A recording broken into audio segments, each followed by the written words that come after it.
Hey friends. So today let's talk about the Bible in a way that you probably, if I would guess, have never thought about this passage. So in our lives, we create things all the time, but for those of us that are entrepreneurs, we might be creating things that we're doing in a way we don't know what we're doing, or we feel alone, or we just would love a guideline.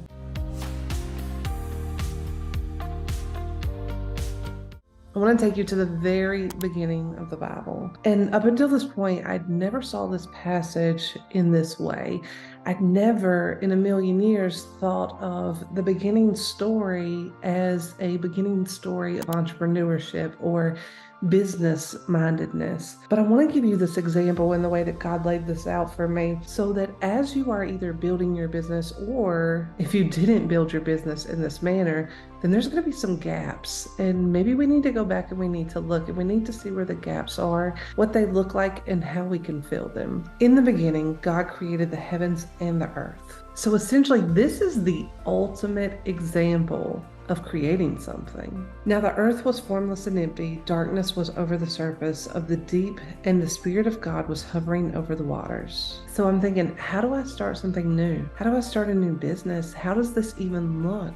Here's the ultimate example. And God said, "Let there be light," and there was light. And God saw the light was good, and he separated the light from darkness.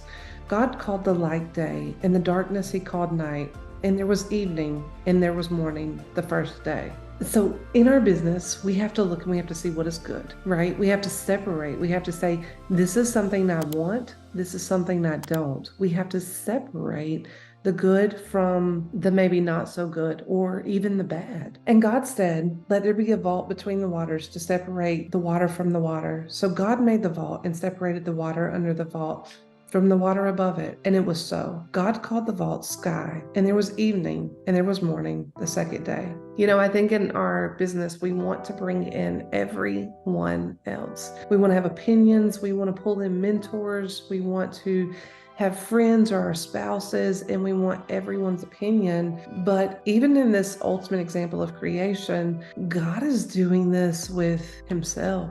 It says the Holy Spirit was there above the water. It says that God, Jesus, and the Holy Spirit were always one. We can go to them and we can ask them and we can build new things together. But in this moment, there weren't a lot of voices. It was more that making decisions and making it happen and trusting that you're able to do it, that you will do it and it will be good. So there needs to be a leader who does stuff first and then examines and reviews. It said, and God said, "Let the water under the sky be gathered into one place and let the dry ground appear." And it was so. God called the dry ground land, and then gathered waters he called seas, and God saw that it was good.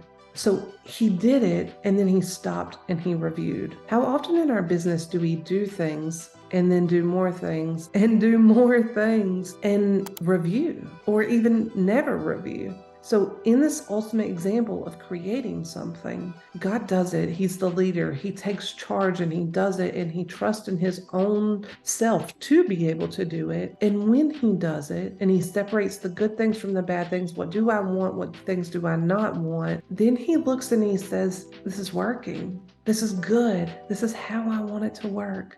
And what does he do? He waits till the next day, right? It was the next day. And sometimes we need to go to sleep on things. Sometimes we don't need to make all the choices in one day. Sometimes we need to have a fresh mind, a clear mind for the next day for the rest of the choices. Then God said, "Let the land produce vegetation, seed-bearing plants, and trees on the land that bear fruit with seed in it, according to the various kinds." And it was so.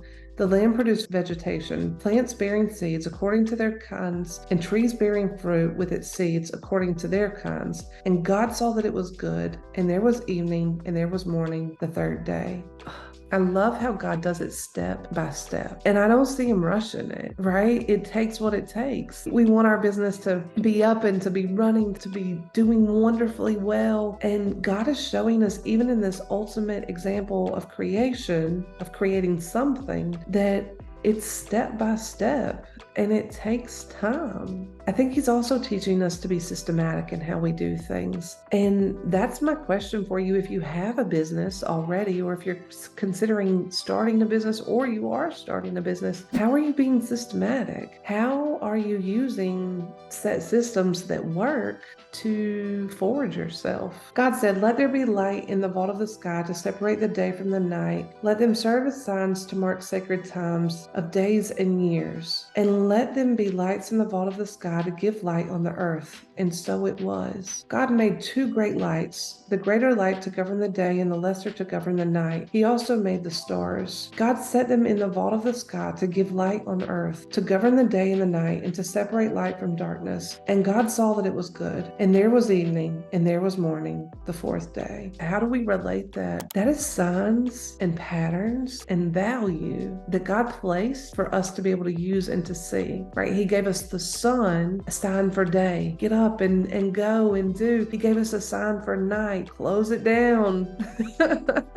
So make signs and symbols and patterns that people can follow. As you're building your business, as you're creating this business, keep it in mind that other people are eventually going to be a part of it. So as you're building this business, you want to have those signs and those patterns and what's important and what isn't, and maybe what is more valuable and what isn't. You want those things in place so that when other people come and join in this thing that you're creating, that they know and they can see, and it's a guide for them. And God said, "Let the water teem with the living creatures, and let birds fly above the earth across the vault of the sky." So God created the great creatures of the sea and every living thing in which the water teems and that moves about in it, according to their kind, and every winged bird according to its kind. And God saw it was good. God blessed them and said, "Be fruitful and increase in number, and fill the water in the seas, and let the birds increase on the earth." And there was evening, and there was day. So I love this part because it talks about building, and as you're building, you're creating space for new life to happen in the future. And that is a big thing in our businesses. We're creating them for today, but how are we creating them for the future? How are we setting them up for what is to come? So creating separation, that's important. Like, you do this. The birds did this, and the land animals did this, and the sea animals did this.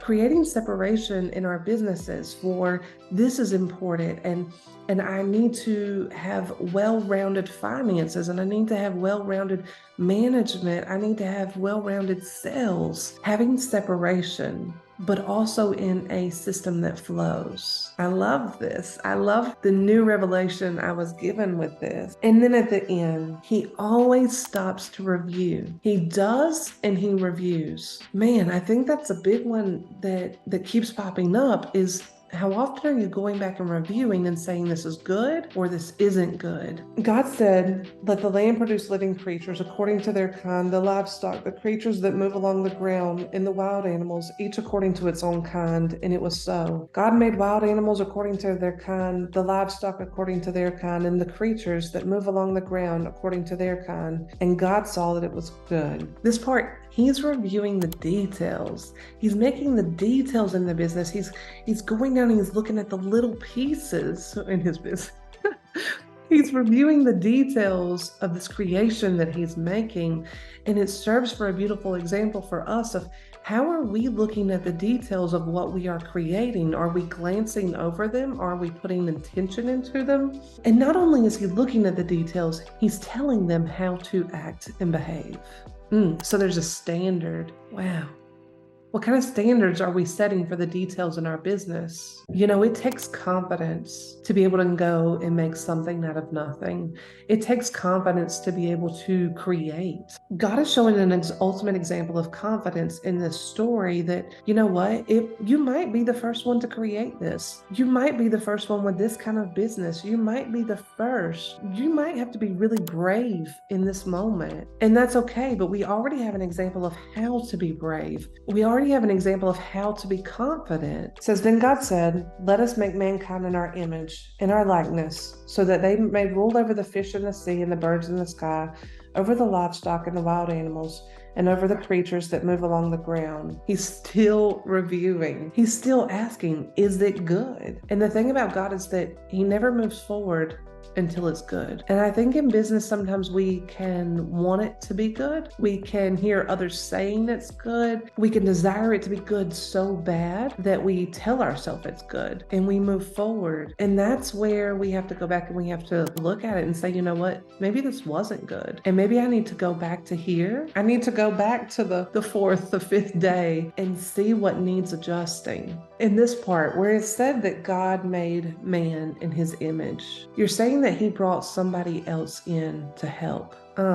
But not only did he bring somebody else in to help, he brought somebody in that would marry the likeness of what he looked like. He brought these people into his creation. When we bring these people into our business, they should resemble what we are creating. They should resemble our likeness. They should resemble the vision, the mission, the values. Wow. And then this brings up a big part when it comes to delegation. Y'all, if God can delegate, so can we. But what is that going to require? It's going to require that we get over ourselves, that we think about control in a different way. When we let go of control, what is that? That's protection, right? There was somewhere, some way that if you had control of everything, then you stayed protected. But it's really hard to connect and to build in a big way alone. And God knew that he had more things to handle, more things to take care of, more important things to look at than naming all these animals. Then, somebody else could do that part, and he delegated it. And it says, so God created mankind in his own image. In the image of God, he created them. Male and female, he created them. So as we're bringing in these people, we're going to form them, teach them, guide them to be different, to be multidimensional, to be able to think differently. But the big thing was in alignment. So they were different, male and female, but they were in alignment with what God was creating. And as you bring these different people in that hold your image of what you're going for, they're made in your image, they need to be different. They need to be different than you. They need to be able to challenge what's going on sometimes in a healthy and respectful manner. It says, God blessed them and said to them, be fruitful, increase in number, fill the earth and subdue it, rule over the fish of the sea and the birds of the sky, and over every living creature that moves on the ground. So teach them to make more. Teach them to take what they have and to build upon it. Be fruitful and multiply. Go use your gifts, and not just use them, but allow them to use their gifts. This was God's creation, right? It was God's. He made it. He did it. He put in all the effort and all the work. But now he's telling Adam and Eve, man and woman, your employees, go use your gifts. Go make this good based off of what you have to give. Then God said, I give you every seed-bearing plant in the face of the whole earth and every tree that has fruit and seed in it, and they will be yours for good. And to all the beasts of the earth and all the birds of the sky and the creatures that move along the ground, everything that has breath and life in it, I give every green plant for food. And it was so. Wow. So not only are we going to teach them to lead others, we're also going to give them everything they need, all the things they need, but we're also going to give them the help they need. So God gave man, woman, to help him. How are we supporting our people in what we're creating, those that we are delegating to? How are we giving them everything they need, including the help they need? So giving them resources. And then every single time, God saw that all he had made and that it was very good. And there was evening and there was morning on the sixth day. Y'all, every single time God stopped and reviewed. He stopped and he looked back on what he had done that day. I wonder what our businesses would look like as we're creating them, as they've been built, as we're going back on them. I wonder what they would look like if every day we went back and reviewed what happened that day. Was it good? How should we continue tomorrow with what happened today? And this part, thus the heavens and the earth were completed in their vast array. By the seventh day, God had finished the work he had been doing. So on the seventh day, he rested from all his work. Then God blessed the seventh day and made it holy because he rested on it from all the work of creating that he had done. How often do we rest? Wow, we do and we do and we do and we create and we make and we give and we guide and we direct and we delegate and we go and we go and we go and we go and we go and we go and we go. If God could delegate, we can delegate. And if God can rest, we can rest. But not only did he rest, he made resting so important that it became holy and a ritual. So he said this day, the Sabbath day, it was a holy day, but it's a ritual. It's something that we always do. So it makes me wonder, are we resting? I wrote in here, becoming a leader, letting them do what they can do while you do the more important things. I'd never looked at this first chapter of the Bible in any way, shape, or form of a business-minded perspective. But if we want to look at the ultimate example of creating something and parallel it to our business and what it looks like, I couldn't think of any better example. I hope you got something from this. I know I certainly did. If this is something that you like, that feels good for you, every single Thursday at 10 a.m., we meet. It's called the Bible Built Business Group. And it is business owners that dive into doing business in a kingdom-led way. And we want to see, how do we set up our businesses? How do we conduct our businesses? How do we change and adjust our businesses based off of what God's word says? And we would love for you to join. We'll see you soon.